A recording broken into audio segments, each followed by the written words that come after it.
a verdade oculta sobre o dilúvio de Noé da Bíblia.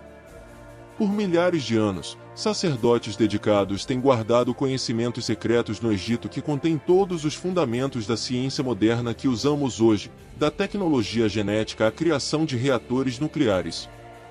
Não há dúvida de que os antigos cientistas e sábios possuíam conhecimentos incríveis e que permanecem misteriosos ainda hoje para nós. Curiosamente, sempre que voltamos à época do Grande Dilúvio, lemos sobre 7 sábios que sobreviveram e depois lançaram os fundamentos da nova era da civilização humana. Eram eles pessoas reais? Qual foi o envolvimento deles na construção dos primeiros templos antigos, incluindo as pirâmides egípcias? Ou seriam eles apenas fruto da imaginação de alguém? Tentaremos descobrir juntos e vamos, por fim, comparar com os registros da poderosa Palavra de Deus. Obrigado por se inscrever e deixar o like neste vídeo. Eu vou deixar na descrição abaixo a sugestão de 2 livros na Amazon muito interessantes. Vale a pena adquirir para aumentar a cultura bíblica e fortalecer a sua fé. Ao comprar quaisquer dos livros pelo meu link, você me incentiva na manutenção e criação de novos conteúdos para o canal. Dê uma olhada e muito obrigado por seu apoio. Vamos voltar ao conteúdo. Capítulo 1 – As evidências da Era Pré-Histórica. As evidências da Era Pré-Histórica nas paredes do Templo de Edfu, situado entre Luxor e Assuã no Alto Egito, são realmente interessantes. Acredita-se que esse templo tenha sido construído entre 237 e 157 a.C. Cientistas consideram os textos nas paredes alguns dos poucos fragmentos remanescentes que explicam o início do cosmo. O professor Raymond, da Universidade de Manchester, nos conta que esses textos contêm referências e mensagens ocultas sobre certos eventos míticos, pelo que a pedra fundamental, a construção e o funcionamento do templo histórico estão todos inseridos na mesma era mítica. O templo era visto como uma criação dos deuses, o que nos leva à conclusão de que, de acordo com as ideias da época, ele era uma continuação imediata, projeção e reflexo do templo mítico que havia existido desde o início do mundo. A frase "desde o início do mundo" poderia significar a primeira era, que os antigos egípcios chamavam de Zep-Tepi. Na mesma era, pensava-se que foram registradas as palavras dos sábios e entregues em um livro que descrevia a localização de montes sagrados específicos ao longo do Nilo. O título desse livro perdido é Descrição dos Montes dos Tempos Antigos. As inscrições antigas nas paredes do templo se referem a um grupo de 7 sábios. Eram os únicos seres divinos que sabiam como construir templos e cidades sagradas, e supervisionavam as obras de construção no que chamavam de Colina Antiga. Curiosamente, muitos especialistas igualam a Colina Antiga em seus escritos com a localização das pirâmides de Gizé. Outro desses lugares é Heliópolis, pois havia um pico ou colina sagrada de onde se cria que o primeiro nascer do sol tinha sido visto. Capítulo 2 – O envolvimento de Toto. Pensa-se que o próprio Toto, o deus egípcio da sabedoria e da escrita que tinha a cabeça de Ibis, participou ativamente da atividade dos 7 sábios lendários, e junto com eles, teria construído os primeiros templos míticos da antiguidade, incluindo as majestosas pirâmides de Gizé. Segundo antigos registros egípcios, Toto desempenhou um papel fundamental na transmissão de conhecimentos arcanos da ciência, magia e engenharia para esses sábios, instruindo-os na construção de estruturas que desafiam a capacidade humana. Ele teria lhes ensinado princípios avançados de matemática, astronomia e metafísica necessários para erguer monumentos como as pirâmides, os templos de Karnak e Luxor e os túmulos no Vale dos Reis.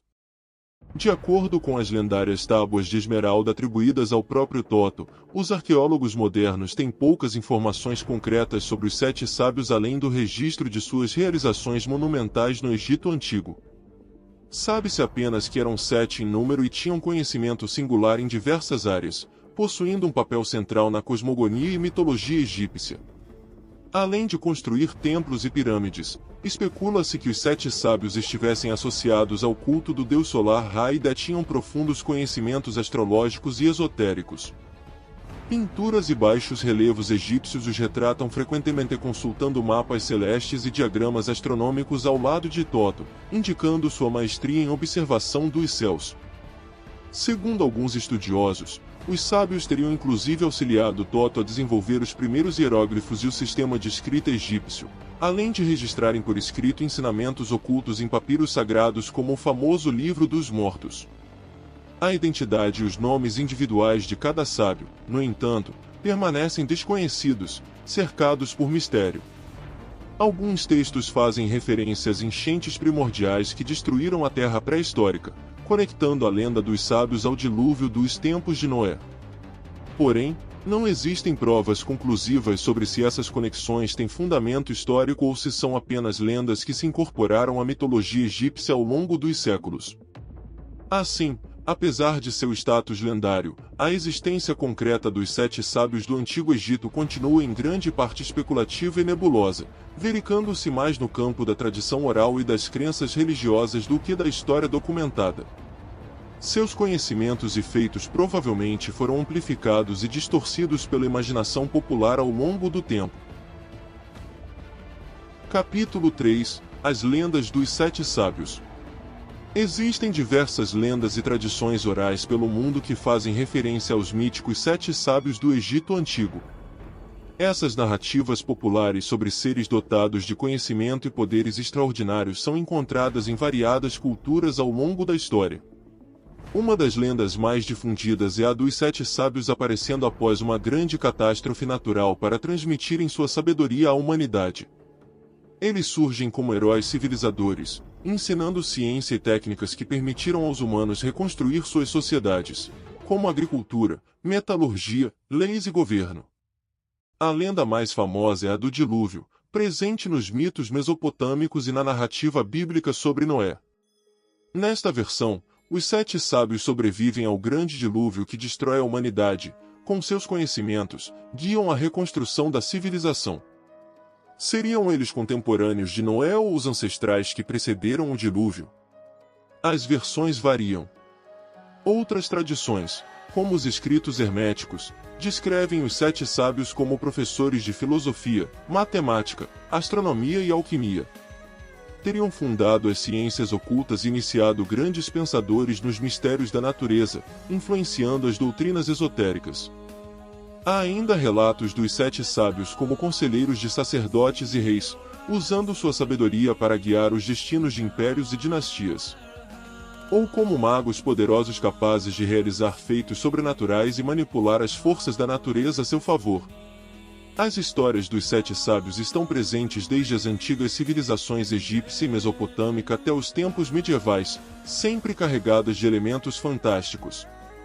Mas seriam essas lendas totalmente imaginárias ou teriam alguma origem histórica? É difícil separar a realidade da ficção quando se trata de narrativas tão antigas e simbólicas. Possivelmente, os 7 sábios representam diferentes tradições de sabedoria que foram fundindo-se em um único mito ao longo do tempo. Independente de sua real existência, as lendas apontam esses sábios como protótipos do ideal do homem sábio que usa seu conhecimento para o progresso humano. Capítulo 4 – As descobertas arqueológicas. De fato, em 1849, o arqueólogo britânico Sir Austin Layard e seu assistente Amos Hassan descobriram vários montes cobertos de tijolos em Cunningham, o que os levou a escavar mais. Em setembro do mesmo ano, os dois descobriram quase 25.000 tablets de argila cobertos com inscrições cuneiformes. Os tablets de argila contêm obras espirituais e científicas sobre filosofia, astronomia e matemática. Eles também relataram um número de ancestrais dos reis que governaram o país antes e depois de um grande desastre do dilúvio.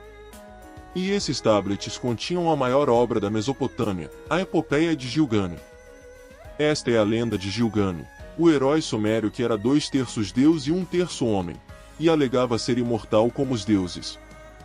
Se você não assistiu nosso episódio sobre os Anunnaki, assista para poder fazer uma ligação com os semideuses. O egiptólogo alemão professor Theodor Gassmann, da Universidade de Colônia, foi capaz de encontrar a primeira linha desta obra.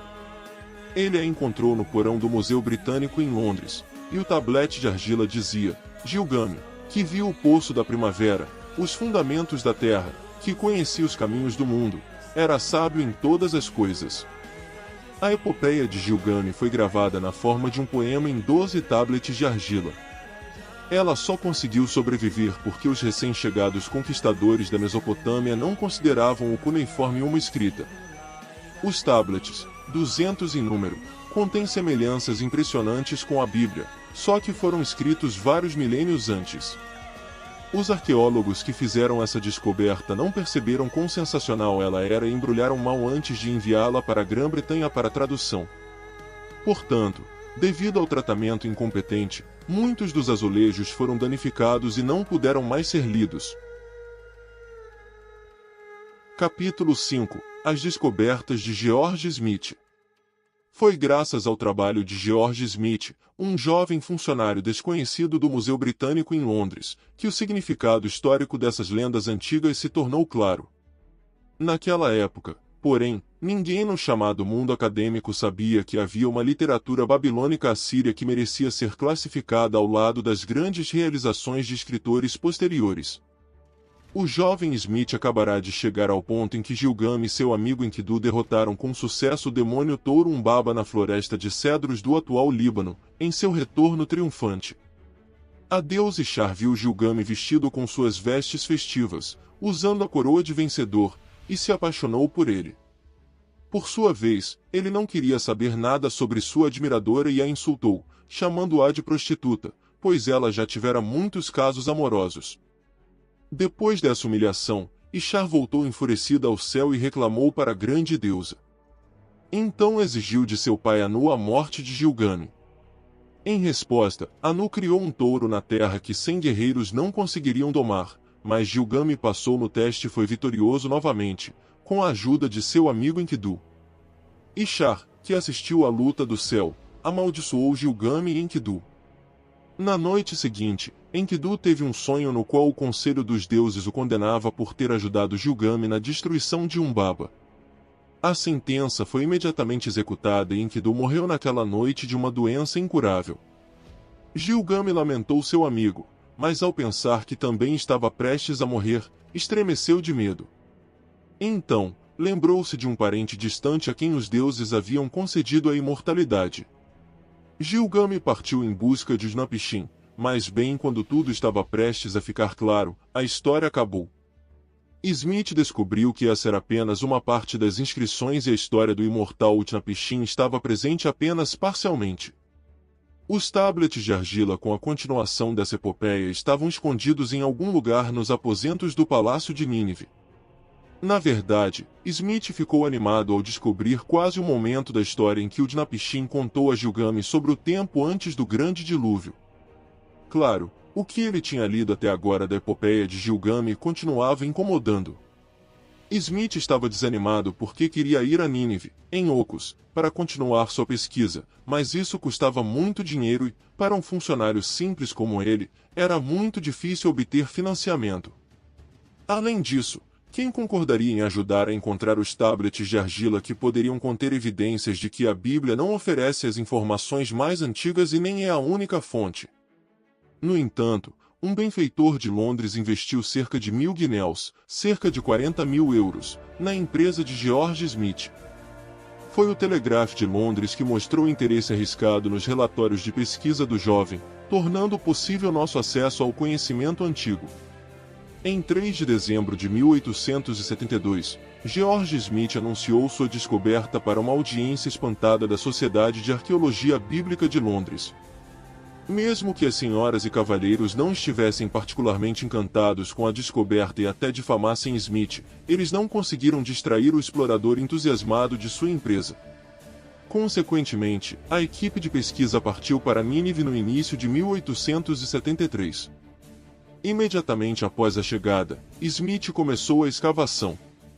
Sua vontade era extraordinária. Em uma enorme pilha de entulho, George Smith encontrou 384 pedaços de tablets de argila, incluindo as partes que faltavam da história de Utnapishtim.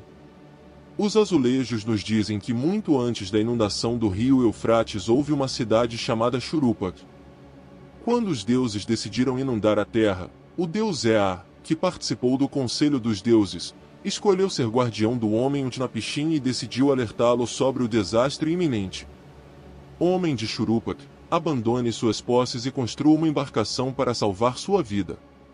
Leve toda espécie de sementes com você na embarcação. As medidas pelas quais você deve construí-la estão bem calculadas. Isso confirmou a suposição de Smith de que esse homem estava passando pela mesma coisa que Noé da Bíblia. As lendas mesopotâmicas aparentavam ser mais detalhadas e continham informações diferentes do que pode ser encontrado no Antigo Testamento. Mais tarde, naquela história, Gilgamesh realmente encontrou seu parente Utnapishtim e perguntou a ele como também poderia alcançar a imortalidade dos deuses. Diga-me, como você ganhou acesso ao Conselho dos Deuses e como ganhou a vida eterna? Depois de Gilgamesh e Utnapishtim conversarem por um tempo, este último disse a ele que os deuses tinham um lugar estranho onde crescia uma flor milagrosa que o tornava imortal como os deuses. Deixarei Gilgamesh saber o que está escondido. Contarei a você um segredo dos deuses. Existe uma planta lá que você pode furar como um espinho. Os dois partiram em seu caminho para o mar oriental para conseguir a flor. De acordo com a lenda, o veículo submarino estava navegando na água ou no vermelho. Alguns dias depois, finalmente chegou ao seu destino. Talvez os viajantes estivessem usando um submarino porque na lenda apontava a localização da planta no leito do mar. Então ele mostrou a Gilgamesh um tipo de planta e explicou sua propriedade. Estas plantas são ervas mágicas e trazem de volta a juventude às pessoas. Capítulo 6. A verdade sobre o dilúvio segundo a Bíblia. Apesar de todas as teorias e suposições apresentadas anteriormente, a narrativa bíblica sobre o dilúvio nos dias de Noé permanece como o mais preciso e confiável relato histórico desse evento. A Bíblia, sendo a infalível palavra de Deus, supera quaisquer outras fontes em autoridade e veracidade. O livro de Gênesis, capítulo 6, versículos de 5 a 8, declara que Noé encontrou graça aos olhos do Senhor, sendo um homem justo e íntegro entre a perversa geração que habitava a terra naqueles dias. Devido à corrupção e violência generalizadas, Deus decidiu destruir tudo o que havia criado, poupando apenas a Noé e sua família. Gênesis capítulo 6, versículos de 13 a 22 relatam como Deus instruiu Noé a construir uma arca para salvá-lo do dilúvio que viria sobre a terra. O Senhor deu medidas exatas para a construção da arca, que deveria ter 3 andares, janelas e uma porta lateral. Dentro dela, Noé deveria levar um casal de cada espécie de animal e criatura viva, além de provisões para sua família. Noé obedeceu fielmente a tudo que o Senhor lhe ordenara. Conforme narrado em Gênesis capítulo 7, versículos de 6 a 24, o dilúvio veio e cobriu mesmo as mais altas montanhas da terra por cerca de 150 dias, destruindo toda a carne que se movia sobre a terra, tudo o que tinha fôlego de vida. Somente Noé e os que com ele estavam na arca sobreviveram. Passados os dias do dilúvio, lemos em Gênesis capítulo 8, versículos de 1 a 19 que Deus fez ventar sobre a terra e as águas começaram a vazar. A arca pousou sobre as montanhas de Ararat. Quando a terra se secou, Deus ordenou que Noé, sua família e os animais saíssem da arca e se espalhassem novamente sobre a terra. Assim, apesar de quaisquer conjecturas e teorias controversas, a Bíblia provê o registro fidedigno e histórico do dilúvio nos dias de Noé, trazendo à luz os eventos reais conforme supervisionados e ordenados pelo próprio Deus. Sendo ele o Criador, somente o relato bíblico revela a verdade sobre esta catástrofe global que mudou o rumo da humanidade. Conclusão. Diante de tudo o que foi exposto, a narrativa bíblica se destaca como o registro histórico definitivo sobre o dilúvio nos dias de Noé. Ao contrário de escritos mesopotâmicos e egípcios, cujas origens e veracidade permanecem obscuras, a Bíblia provém diretamente da inspiração divina, sendo assim totalmente digna de confiança. Enquanto tablets cuneiformes e inscrições em templos contêm lendas mitológicas passadas por gerações, o livro de Gênesis nos apresenta um relato sólido, baseado no testemunho ocular de Noé e supervisionado pelo próprio Deus. Não se trata de uma fábula distante ou de uma tradição oral deturpada, mas de fatos concretos ordenados e documentados pelo Criador de todas as coisas. Portanto, a despeito das conjecturas acadêmicas e teorias alternativas, a narrativa bíblica permanece inabalável como a autoridade final sobre a história do dilúvio. Sua precisão é garantida pelo Espírito Santo, que inspirou os escritores bíblicos, preservando intacta a verdade dos acontecimentos. Assim, enquanto novas descobertas possam complementar nosso entendimento, nenhuma outra fonte conseguirá contradizer ou suplantar a exatidão do relato deixado por Noé e registrado fielmente nas Escrituras Sagradas. Este testemunho definitivo nos convida a crer na veracidade da Bíblia do Gênesis ao Apocalipse. Ficamos por aqui no vídeo de hoje. Eu espero que você tenha gostado, e se gostou, vou deixar a sugestão de uma outra história bíblica imperdível. Basta clicar no vídeo que está aparecendo na sua tela agora. Te vejo lá, Deus te abençoe.